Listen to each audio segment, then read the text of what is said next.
Buffalo. How do you, as a team, make sure that's in the past?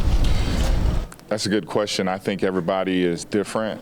Something that I've learned over my career is that there's usually sometimes a 24-hour rule and a 54 or a 52, 54. I got to do the math. 50. 48 hours. Wow, let me start over. Wow. That's how we start right there, with laughter. That's good. Holy hell.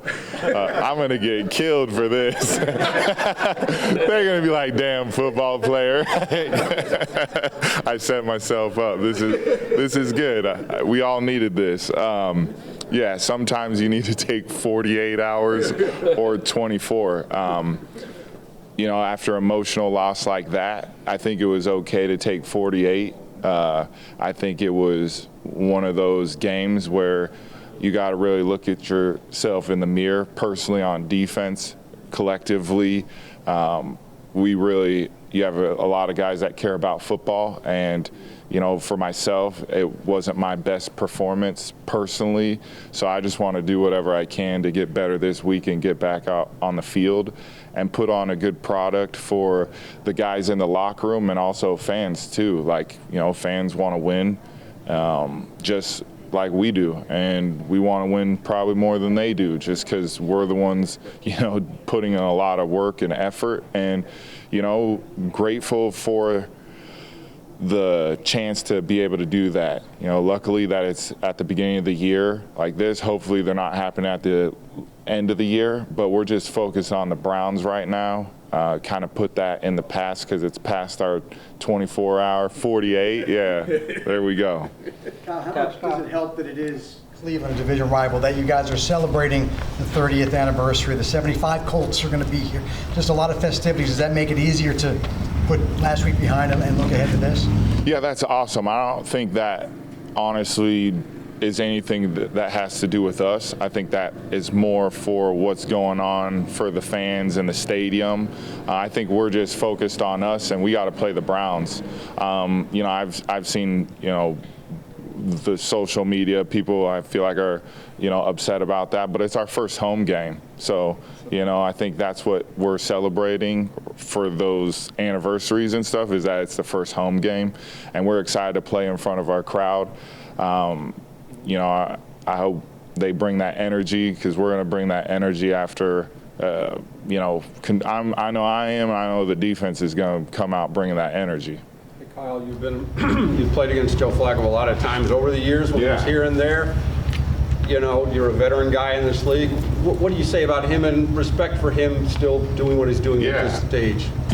Props to Cool Joe. I mean, he's still cool in the pocket. He still has a beautiful tight spiral throwing the ball, and he's playing for something bigger than himself. He's playing for his kids. He's talked about that openly, and I respect that. I respect someone that is experienced like him, that's still performing and still playing at a high level and producing, good numbers.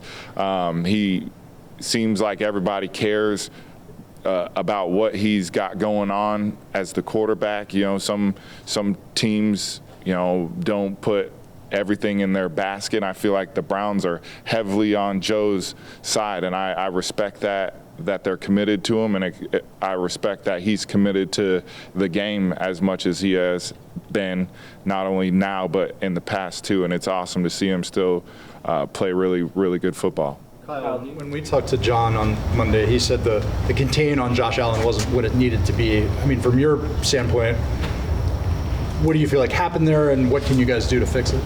Yeah, that's a good question. I think it goes back to controlling what your 1/11th job is.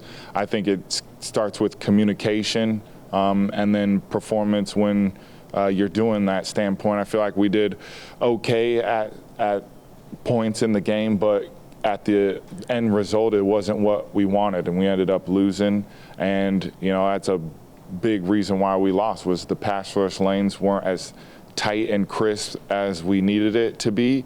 The two times before, we felt like as a group it was we kept him in the pocket, and he didn't get out many times to make those down the field throws. And a couple times this last game he did. But honestly, like, I'm so ready for the Browns. Like, I'm not even thinking about that game. That's just something that we're focused on now going forward, is just worrying about the Browns. Honestly, like, that loss, it hurt, but we're already over it. We have to. Like, we have 16 other games to worry about, and this one's the next one, and all our attention and focus is on the Browns O-line and Joe Flacco and being able to stop the receivers and Njoku and the young guy. I'm sorry, I don't know his name yet, but he's number 44. He's a very, very good player.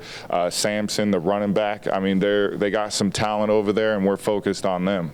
Now, do you feel like these last couple of days, you or any other veteran leaders felt the need to say something specific to the team, or is it kind of like what's known doesn't need to be said?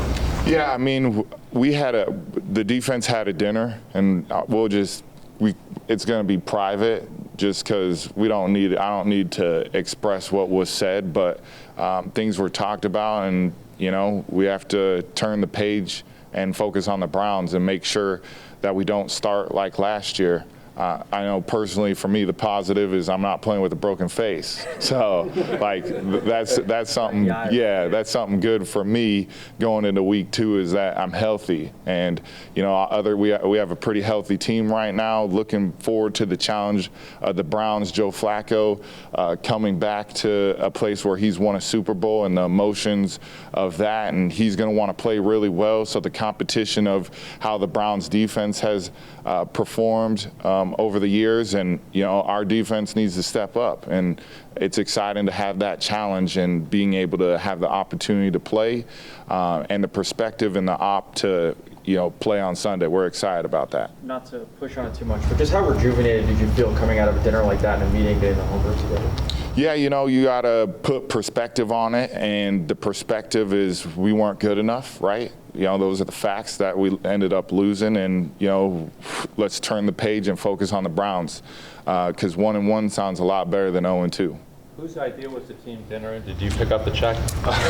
Good question. Like I said, I'm not going to go into details, but just know that we're doing everything we can to try to right the ship and get it going in the place where everybody's excited about it. Cool. Appreciate it, Kyle. Awesome.